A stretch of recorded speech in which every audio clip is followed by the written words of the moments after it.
Okay, so what we're going to talk about, I'm going to show you the slide.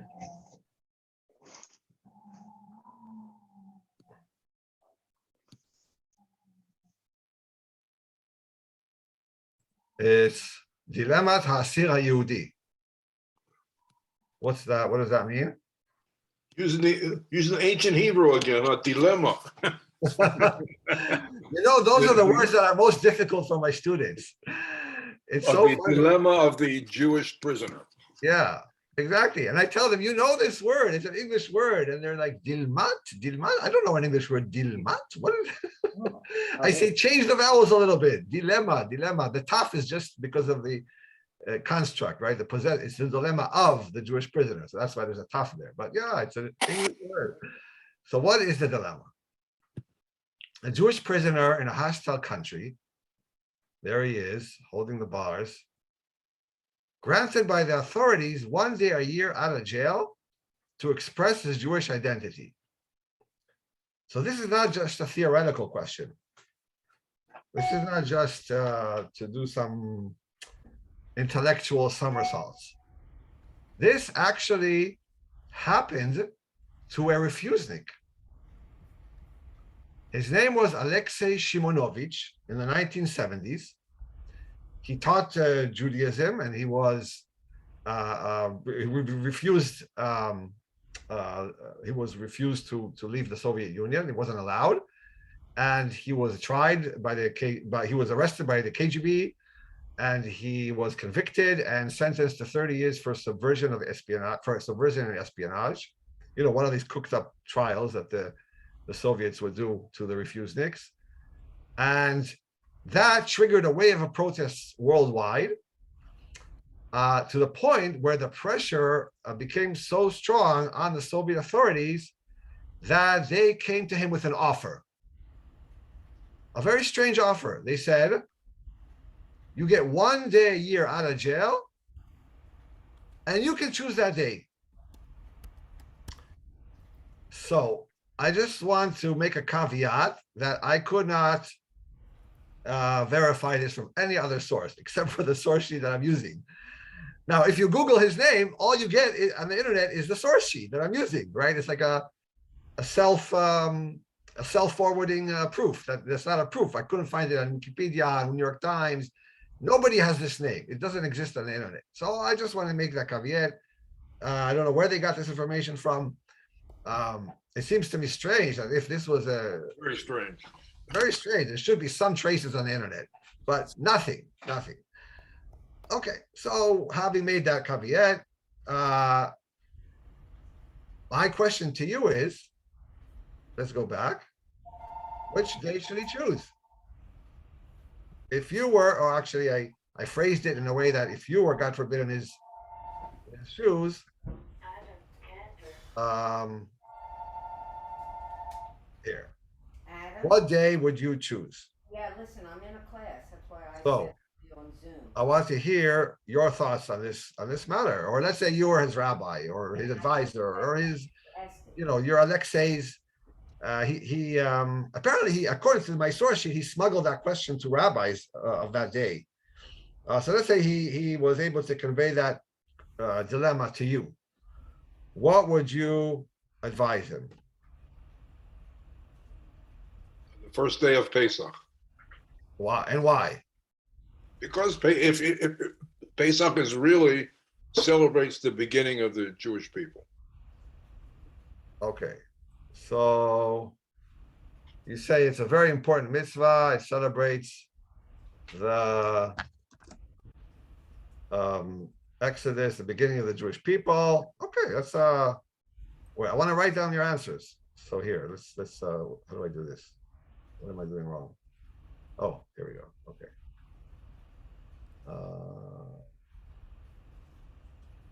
Aaron says, do you guys see now my PowerPoint? Yeah. First day of Pesach. Okay. The Independence holiday of the Jewish people. Okay, Independence Day holiday. Any other ideas?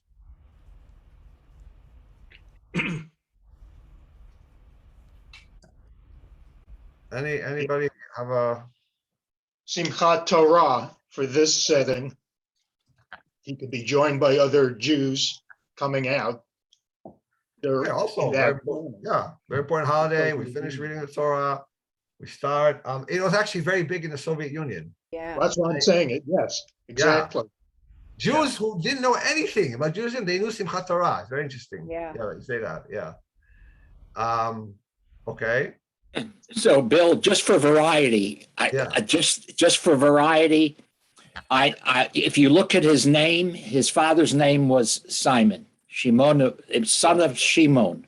right. So I would go on the yurt site of his father, and I would go to the cemetery and say Kaddish. Oh, very interesting. Okay, so so now we have the first answer that doesn't tie it to an important holiday, but to a mitzvah that he cannot perform in prison, and not just any mitzvah, but something that would be meaningful to him, like the yard site of his father. Okay. And if you want to chime in and have a different idea, then feel free to interrupt me. So let's go back now 400 years. This was asked, this question right here, this one. Do you see the slide? Which day should he choose? Yeah, but there's a black bar. Yeah. Oh, okay. So let's try again. This was asked to a rabbi in Egypt who lived in the 15th century. His name was Rabbi David Ibn Zimra. You guys see it? No. Yeah, Still but the- blocked out. Yeah, It's blurred. it's still blocked out, Shamai. Still blurred. Oh, you just moved it down. It was okay. But, Okay. Okay. yeah, right. It's okay. Okay. Lived, born in Spain, then expelled in the famous expulsion. And most of his life lived in Egypt. At the end of his life, he moved to Safed in Israel. He was the Chacham Bashi, was quote unquote chief rabbi of Egypt, the leader of the Beis Din there. And he wrote many, you see, thousands of responsa, questions that were posed to him. And in Hebrew, we say shoot. And I always tell my students, think of it like you shoot a question. So it's really not related to English. It's the abbreviation, as you see here on the slide, she'elot utshuvot. When you take the shin from the she'elot and you take the vav and the taf from tshuvot, you get what is pronounced shoot haradbaz. And every serious rabbi usually writes a shoot of rabbis Soloveitchik, shoot of Rabbi Feinstein, Moshe Feinstein, etc., etc. These are more modern day. We're going back to the 16th century now. And they asked him, Reuven was imprisoned, and the authorities said that you can get 1 day a year, and which day of the year should he choose to go to the Beit HaKnesset?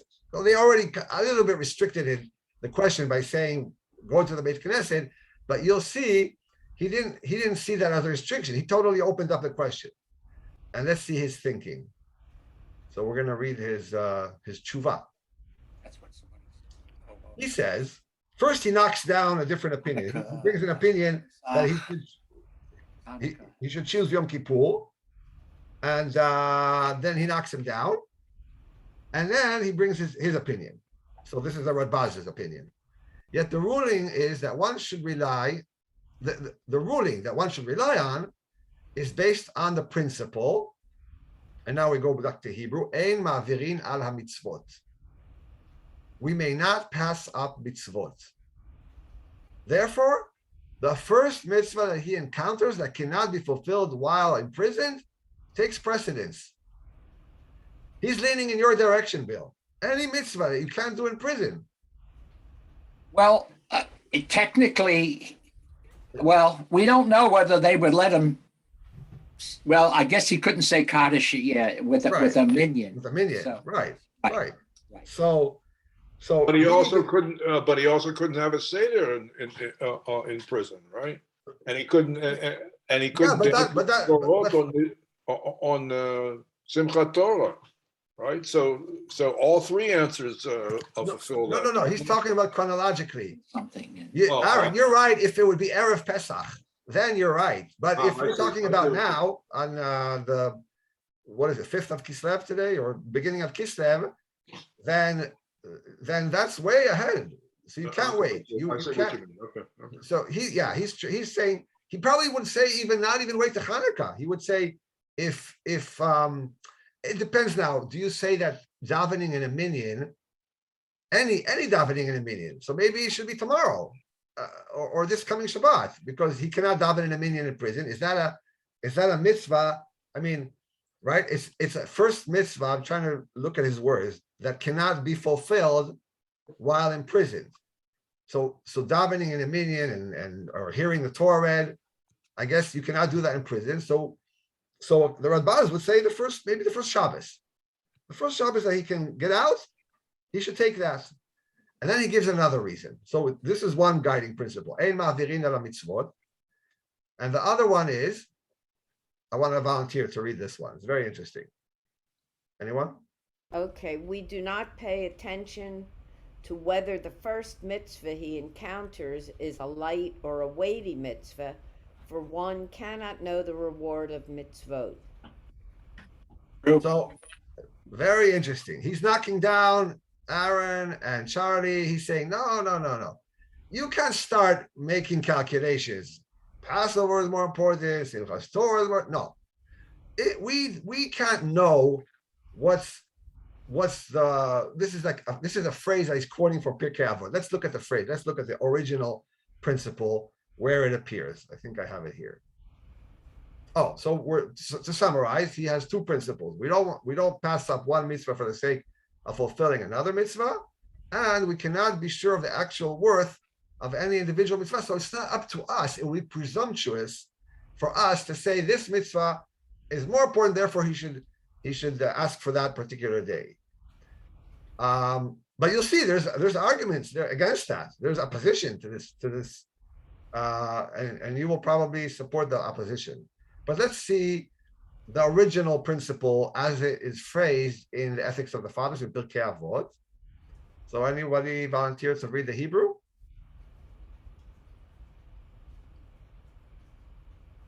Okay, so I'll read. והווי זהיר במצווה קלה כבחמורה, שאין אתה יודע מתן שכרן של מצוות. So kal is light, right? And chamur is severe or serious. A translation that I found was weighty. So be careful with a light mitzvah as you would with a weighty mitzvah, for you do not know the reward, the sachal of the mitzvot. But what's the inherent contradiction here? Yeah, how can you? It's a contradiction in terms because it's a value judgment. What's light and what's weighty? Exactly. On one hand, you're saying don't make judgments, but you already made a judgment by saying there are mitzvot that are kal and there are mitzvot that are chamur. So it's very interesting. It's like an inherent, almost like an oxymoron. This statement, right? I think all of us would agree that not all the mitzvot are on equal footing. And what this Mishnah is trying to tell us is what we tend to treat more lightly, don't treat it lightly. Don't, be serious about a mitzvah as if it were a more serious mitzvah. Because there are. How can you say that Shabbat is on the same level of washing your hands in the morning, or I don't know, or I don't know, saying a blessing on food, or right, or yeah. So I think this is a warning or an encouragement not to follow our natural instinct, which would be, this is just a rabbinical decree, right? We do have this differentiation between Torah laws, Deoraita, and Rabbanan, and rabbinical decrees. So this we're going to see is part of the opposition to the Radbaz's opinion. You can't say everything is the same. And this proof that he tries to bring, yeah, it's more like a pep talk that a coach would tell his players. You know, this is mid-season game, but treat it as if this is the playoffs, as if this is the World Series. That doesn't mean that the World Series is on the same level as a regular mid-season game. That's just a way of telling the players, I know you think this is just one of 100 games that we play a season, but I want you to treat it as if you were now in the World Series. Okay, we just finished the World Series. I'm bringing that example. It seems to me this is the meaning of this Mishnah. I have two questions. Yeah. Can I ask a question? Yeah. Where'd you find this sign? What is that risk reward? And secondly, but we do know that negative precepts and negative, like the prohibitions, some are a death penalty, some are karet, and some are just a light punishment. So the punishments, we do know there are heavy punishments and light punishments. And also explain risk reward. How'd you find it? Oh, that's just I found on the internet something. I googled the phrase and I looked for some images. I think it's tied to the reward idea. Yeah, thank you for. I mean, yeah, there are definitely differentiation of levels of punishment. There's capital punishment offenses. There is what used to be flogging. There used to be just no punishment by a court. It's just in heaven's hands, bidei Shamai. So certainly there's differentiation in the negative mitzvot, and here it's talking about, we don't know the reward, so therefore you should treat the mitzvah as if it had a great reward. It might seem to you a light mitzvah, but maybe it has a great reward. How do you know that maybe in God's eyes? So maybe also this is and also, how do you when you have to compare let's say a mitzvah between you and God, ben adam lamakom, let's say going to a shul, and a mitzvah between man and man, like going to visit a sick person, going to a shiva house, going to give charity. So maybe in this kind of case, you can't say which one is more important. So the Ramban says, okay, so therefore you do the first one that comes into your hand. If the first opportunity to visit a sick person, then don't go to the minyan, go visit a sick person. But if the first opportunity is to daven in the minyan, then daven in the minyan. Since we can't grade the mitzvot. It's not for us to grade them. Some people, they are more strict about davening. Other people are more strict about ben adam lechavero, between mitzvah between man and man. They're more stringent, or they're more particular about it. And it's not for us to say, oh no, he's better because he keeps Shabbos and keeps kosher and does all the chumras, because we don't know this reward. Okay, but we already start to hear murmurs of opposition to the Radbaz's opinion about 100 years later by Rabbi Tzvi Hirsch Ashkenazi, who lived in Amsterdam and then moved to London and then finally lived in Emden, Germany. So 18th century or maybe 200 years later. And he questions it. He doesn't accept it. He says, you're applying the principle in the wrong way. The ein ma'avirin al mitzvot, not passing over a mitzvah, doesn't apply when you have a choice between two mitzvot, rather only when there is no other mitzvah. So you're watching the World Series and it's time for minyan, it's 6:30. Then you don't say, oh no, I'll daven later. I need to finish the game. No. That's what the principle is saying to us. But if, let's take the previous example, you have visiting the sick person, there's somebody in the hospital, and the minyan, then that doesn't apply. Then you do look to see, what would be more serious, more meaningful, whatever. You do have to make, you are allowed to make a judgment call because you're deciding between two mitzvot. So, en ma'avirin ala mitzvot, let's go back and see it in the Hebrew. here. And ma'avirin al mitzvot, that is just when the other option is not doing a mitzvah at all. I don't know, watching a ball game or just reading a book or hanging out or going to the bar. But if the other option is a mitzvah, it doesn't apply. And now we fast forward to the case of the Jewish soldiers, the Cantonists. And this was mentioned in Rabbi Avraham Danzig's responsa called Chayei Adam. He lived in the 18th century, 19th century. Tsar Nikolai.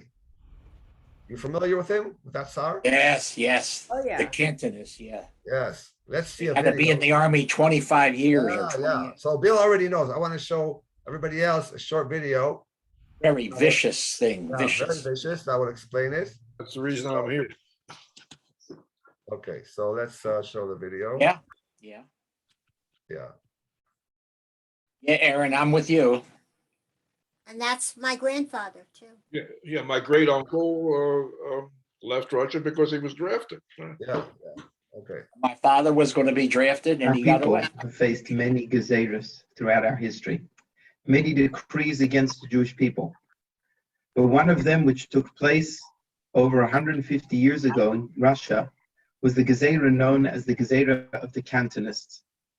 This gezerah was enacted by the then Tsar Nikolai, and under that gezerah, young Jewish children were forcibly abducted from their homes and from their families to be conscripted into the Russian army.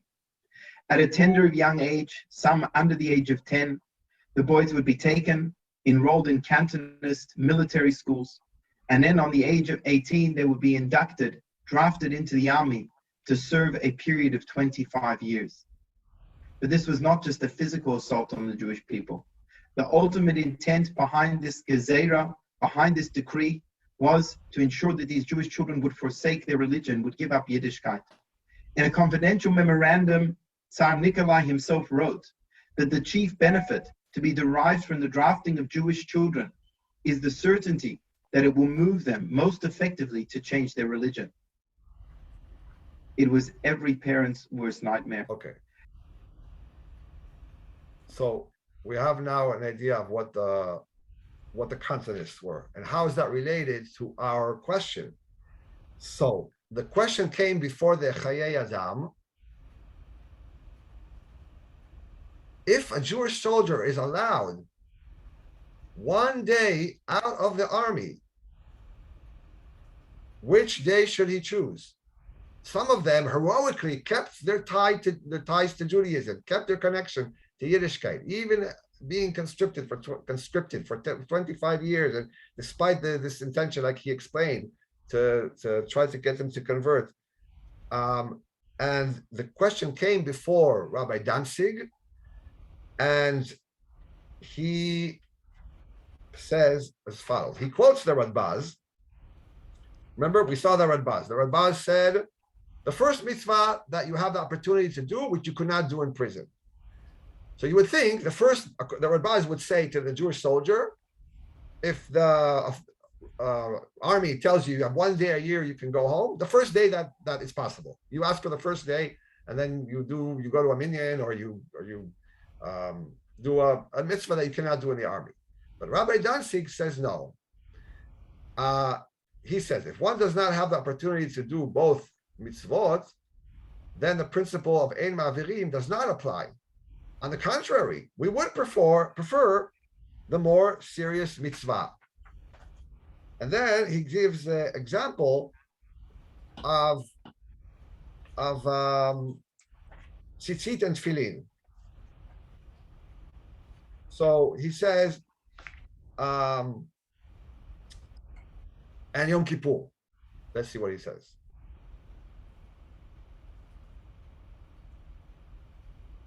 Okay, so the question is, when should Jewish soldiers return to their posts?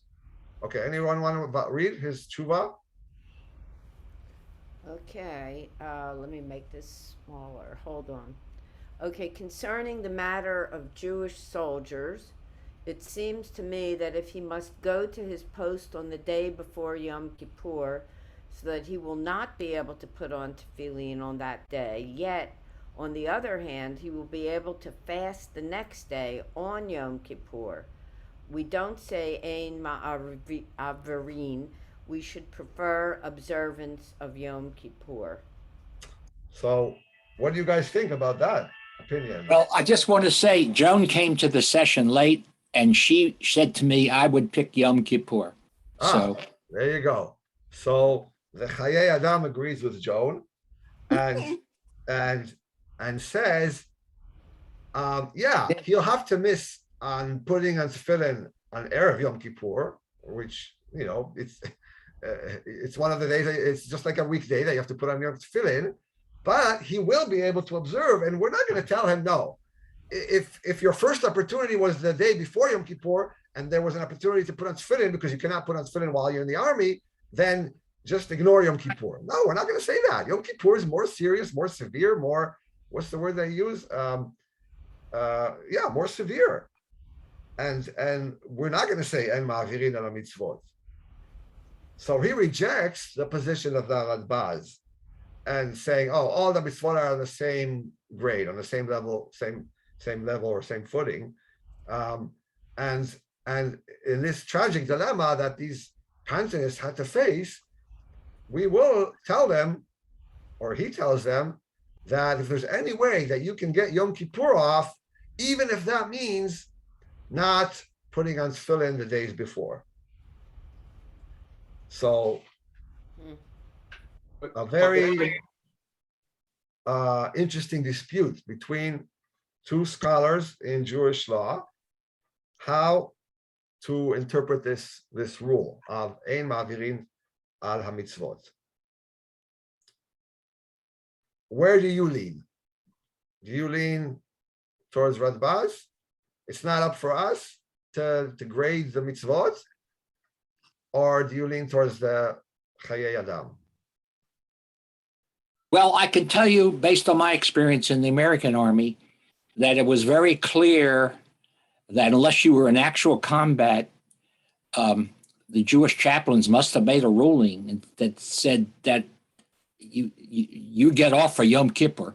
The other holidays, there was more leniency as to whether you would be relieved from your duties or not. But there was never any question about Yom Kippur. Uh-huh. That was in the American Army in the 1960s. But we're talking about the Russian army in the 18th. Yeah, but I'm just saying in terms of the heaviness of the mitzvah. Right. So That was the point. That was the Right. point. And then So there's it- also the famous Sandy Koufax story. Yeah. Yeah, and the other picture, the other Jewish one. There was one before him, Hank Greenberg.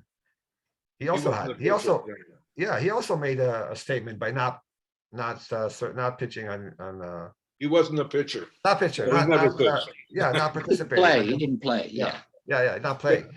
So And so you can, right? So again, go ahead, Aaron. So I don't understand what the drafting of Jews didn't come until the second half of the 19th century, and this guy's in the 18th and the first half of the 19th century. So I don't understand. This is not directly connected to the long service, right? He wasn't. This guy was not talking about the long service, because the long service didn't happen until the end of the 19th century.